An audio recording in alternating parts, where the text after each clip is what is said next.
Hello, welcome to my fourth Morning edition of Mornings with Stanley. This week, what's going on? It's not even, I didn't even go to Holy Week services today, but I'm still here.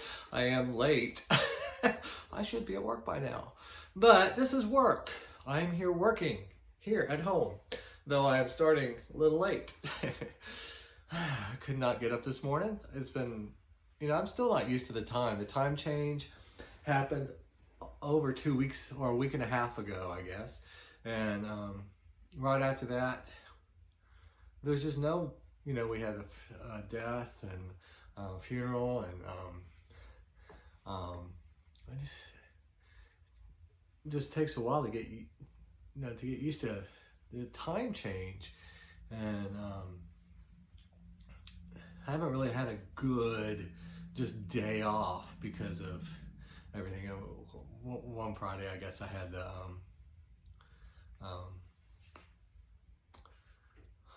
I had to go to Waco to get my car serviced, and it wouldn't have been so bad if the appointment had been later in the day, which I usually get around about 1 or so, and I go to lunch first and then do it. But I had to be there at 10, which means I had to get up early so I could leave by 8:30, which is early for me, especially on my day off. Here, I'm a whiner. You didn't know that, did you? Yes, you did know that. You've been watching this for a year, some of you. Almost a year. Anyway, I got Stanley here. Lucy is crashed out on the floor. Nice, cool. I love this floor. In the other room. It's so easy to clean, though. It was easier to clean when I hired somebody to clean it. She hasn't come back yet. I'm starting to think I need to hire somebody else, or at least get one of those services that just comes once or twice and do it once a month and have a real good cleaning. I try to keep up, but I've been so tired lately. I'm such a whiner. Anyway, yesterday, this house has been, this portion is just so nice. It's, but things go. It gets old, and of course we replaced the water heater, replaced the heating and cooling system, and not long after I got here, I was using the microwave. It's a built-in microwave over the range, and the 5 stopped working, and so did the stop clear button. They both stopped working, which is okay. I can get around it. I just was really careful about putting time in there, and if I needed to use a 5, I just use a 4 or a 6 or something for unless it was 5 minutes, and I did 4 minutes and 60 seconds. I could work around it. But this week I noticed that the 0 wasn't working, and so I Googled it. What to do when you're thinking maybe there's something you can, it's just a quick fix, so set everything back on. And I read somewhere, unplug it for 15 minutes. Well, I unplugged it for 15 minutes, and it won't let you do anything. It won't let you cook or anything until you set the clock.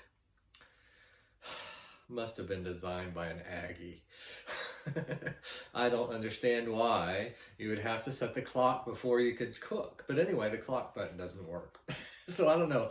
So I can't push any of the buttons anymore. So anyway, I haven't talked to the trustees yet about getting a new microwave.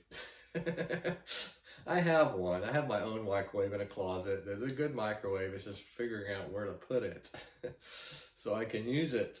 I might have to switch it out with something else that I'm not using. I do have another. I have a toaster oven and a New Wave oven. It's just all nice, but I haven't used either one really since I got my Tavala. So I can put one of those up somewhere and get my microwave out, and so I'll have a microwave. And I'm just gonna have to spend some money, but I hate to ask him for more money to spend on this house since I've replaced so much lately. So anyway, that's where we are. And again, I forgot to put my milk in my oats overnight, so I decided to cook them this morning, and I used my Tavala oven for that, and it turned out really good. It was actually a chia bowl, not an oat bowl. But it was good. I feel so healthy now because I've eaten it. Don't I look healthier? Anyway, today it's 48 degrees outside, but I'm wearing a short sleeve shirt so I can just roll it right up and they can stick that needle right in my arm. This between 11:30 and 12. I'm so excited I can hardly hide it. One of my cohort, there was at Luther Seminary, my doctoral group, there were 9 of us, and our cohort, and the best cohort ever. And one of our cohort members texted us this morning and said, "How you doing?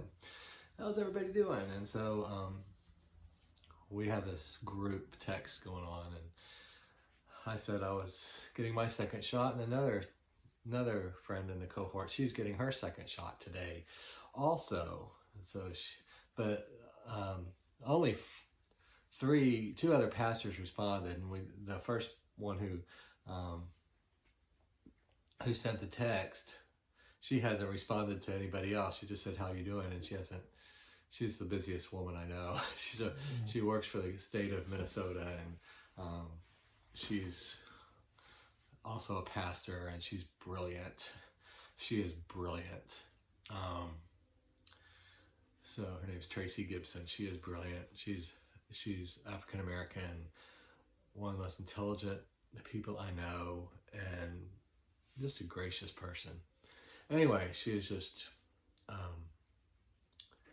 she's on the board of trustees at Luther Seminary, and she's an African Methodist Episcopalian AME church, and she works for the governor of Minnesota, something in I don't remember what she does for them, but it's something to do with race relations. And of course, Minnesota is where the George Floyd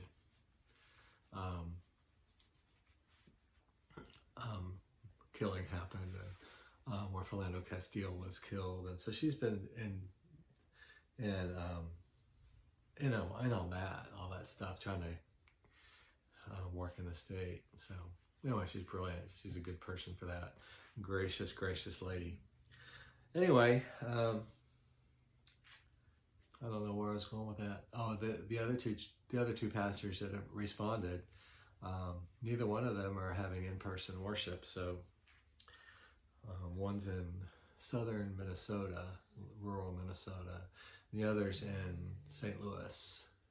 She actually lives in Illinois, but her church is in St. Louis. They're both Lutheran pastors, both great ladies. I mean, it was a great cohort, good people. I met those. Let's see how many. There were 4 Lutherans, 1 African Methodist Episcopal, 1 United Methodist, 1 United Church of Canada, 1 Episcopalian. Is that everybody?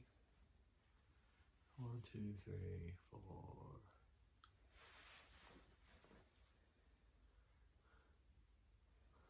1, 2. I have to think of where everybody is. I guess that's everybody. Is there one other one? I don't remember. Anyway, it'll come to me. But and we're all over the country. 2 in Minnesota, 1 in Missouri, 1 in New Mexico, 1 in Virginia, 1 in Canada, and Ontario, and me in Texas, 1 in Iowa. So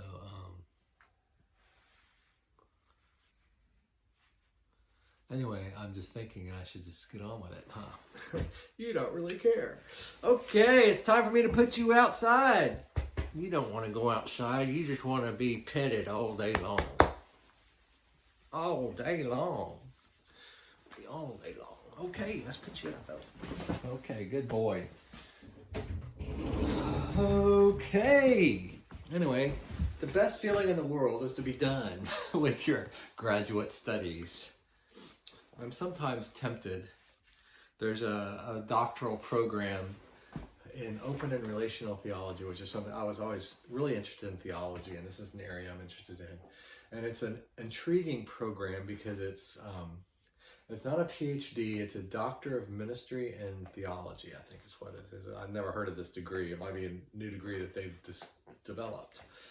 But it's using the Oxford method, which I think would be good, especially for someone like me, who doesn't like classes, who doesn't really, I mean, I like classes, I like learning, but I don't like to participate in classes. I don't think on my feet that way. I'm not stupid, I'm smart.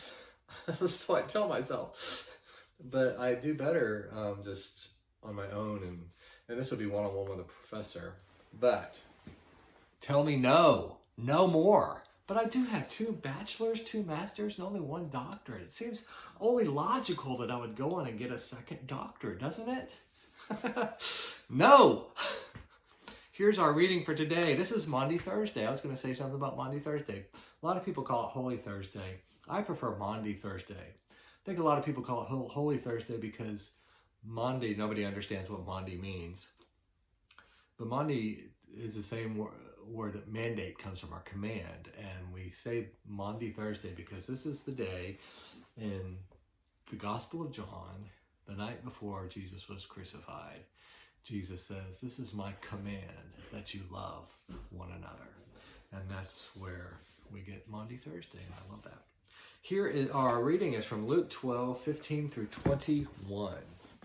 I've already done 12 minutes. I might have to edit this out.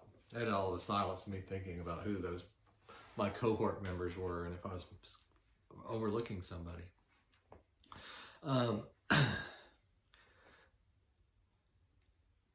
And Jesus said to them, take care, be on your guard against all kinds of greed, for one's life does not consist in the abundance of possessions.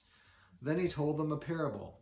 The land of a rich man produced abundantly. And he thought to himself, what should I do? For I have no place to store my crops. Then he said, I will do this. I will pull down my barns and build larger ones. And there I will store my grain and my goods. And I will say to my soul, soul, you have ample goods laid up for many years. Relax, eat, drink, and be merry. But God said to him, you fool, this very night your life is being demanded of you. And the things you have prepared, whose will they be?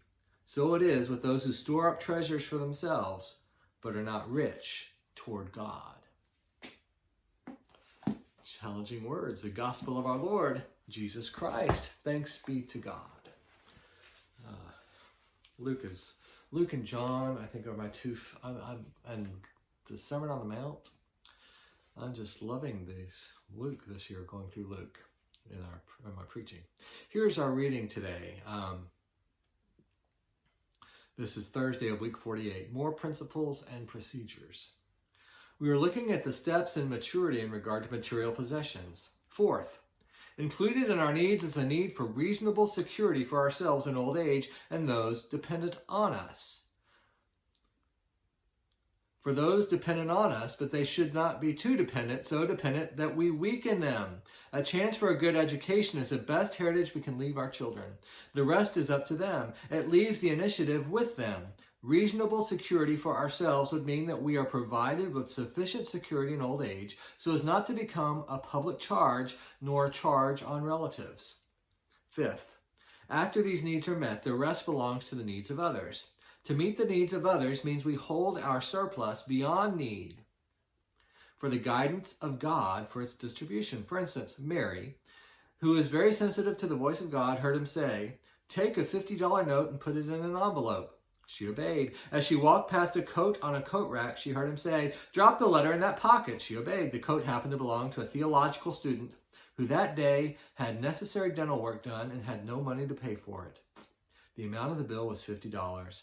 When he put his hand in his pocket and found an envelope marked, from the Lord, with $50 inside, he went into his knees in gratitude. And since he didn't know who gave it, he had to be nice to everybody in repayment. That $50 was alive and creative because it was meeting a need. A street sweeper found $6,000 in New York City, and when asked why he had not kept it, he replied quite simply, because it wasn't mine. Concerning that which is in our possession, but doesn't belong to our need, we can simply say it isn't mine. It belongs to other people's need. So our giving after our needs are met is not really giving. It is being a steward of what belongs to others. That takes away the element of pride in giving. We are not giving. We are simply being faithful to a trust as stewards. This is really challenging stuff. Oh my goodness, we are hoarders. I am a hoarder.